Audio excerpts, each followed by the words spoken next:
All right, so we got some breaking news here. So, some House Democrats, a few House Democrats have called on Dianne Feinstein to resign. Specifically here, the first one to do so is Representative Khanna, someone you guys are all very, very aware of.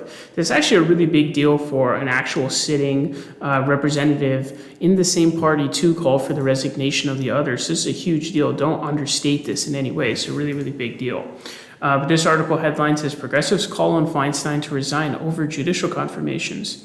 So she's been gone for 90 days. You guys can see she is very, very much, in her sort of senior years, right? There's been reports that she's forgetting things multiple times. Chuck Schumer, I think, had to tell her multiple things on the Senate Judiciary Committee or something like that. And so, this is not somebody who is, unfortunately, right, able to serve her country because, obviously she's not, currently fit to do so. And she should be kind of recovering and living out the rest of her life, on her own terms, right? And so she's been gone for 90 days after recovering from shingles.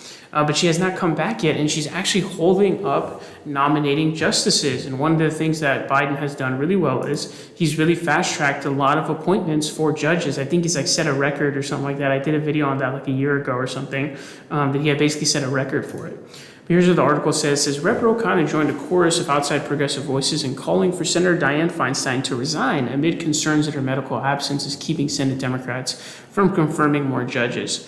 Why it matters, the 89-year-old Feinstein has missed 58 Senate votes since she was diagnosed with shingles in February. Her absence has been most acutely felt on the divided Senate Judiciary Committee, where Democrats are unable to advance judicial nominees who do not have Republican support. It's time for Senator Feinstein to resign. We need to put the country ahead of personal loyalty, Khanna said Wednesday, becoming the first Democratic lawmaker to openly call for her to step down. Now, he has a bit of a conflict of interest here as he is the co-chair of Representative Barberly's campaign to succeed Feinstein. So it's kind of like that, not fully, obviously, because, no matter what, right, like she's going to be leaving after the end of the term anyways. It's not like she's running against, her, right? It's not like Lee's running against Feinstein. She's running for the seat that's getting a very heated race right now.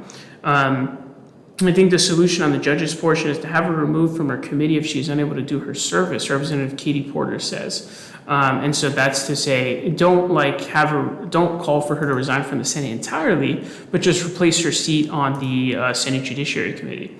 It says an aide to a Democrat on the Judiciary Committee said Feinstein's peers are being gracious considering her long and illustrious career, but believes that will change soon if the absences continue.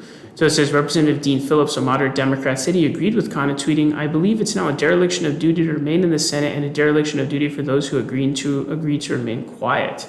Phillips has previously called for Biden not to run for re-election due to his age, reflecting his desire for a younger generation to lead the Democratic Party. And so it's basically, talking about here, she's been gone for nearly 90 days, guys. That's 3 months, and she's out of the hospital. It's not like she's in the hospital. She's still recovering from home. There's no timeline to get back home. And it says the spokesperson for Senate Judiciary Committee Chairman Dick Durbin told Axios that Feinstein's absence has prevented him from considering nominees, given that a tie vote is a losing vote in the 10-10 committee. This has prevented the committee from sending some nominations to the Senate floor, which has been plagued with a high number of high-profile vacancies, including Senate Minority Leader Mitch McConnell. And so basically, this is a sort of, I want to treat this kind of a situation with more sort of sensitivity, but we're seeing this continued issue where so many of our most important leaders are extremely in advanced age and simply are not in the condition to serve. Now, honestly, there's no way to really blame these people for being in their roles. The people who are there voted for them, right? That's who it should really be on. Dianne Feinstein, not that long ago, had gotten reelected, and people are already kind of saying like, hey, like, you know what I mean? I think it was her previous reelection. I think it was 2018. So that was a kind of heated race as well, like Kevin De Leon and all that stuff. And I know he, there's all the stuff that came out about him, right? He ended up not being such a great guy either.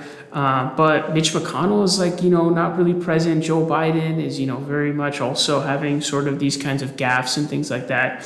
And so I think that ultimately it comes down to whether or not you're sort of able to serve your country. And so if you're forgetting things consistently, consistently, and you're just not present, you're not doing your job, you're not serving the people, and you're not able to, and it's not your fault. Like, it's okay, but it is time to make way for, a newer sort of peoples to represent. The United States is a gerontocracy. I just took one of my political science courses. The professor says the U.S. is a gerontocracy. He's also an old guy himself. He's like, the U.S. is a gerontocracy.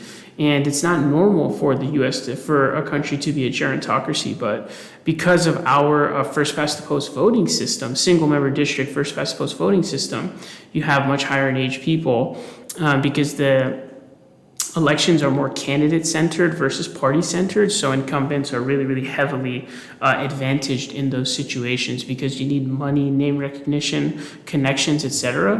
Whereas in a party based system, it's less candidate centered. And so the best part about a party based system, like New Zealand or Australia or whatever, is you can get people who wouldn't otherwise be able to win single elections based on being candidates, like educators, different various groups, minorities, etc., and younger people. So that is the reason for our issues. But yeah, Dianne Feinstein should resign entirely because she's just simply, unfortunately, unable to serve at this point in her career.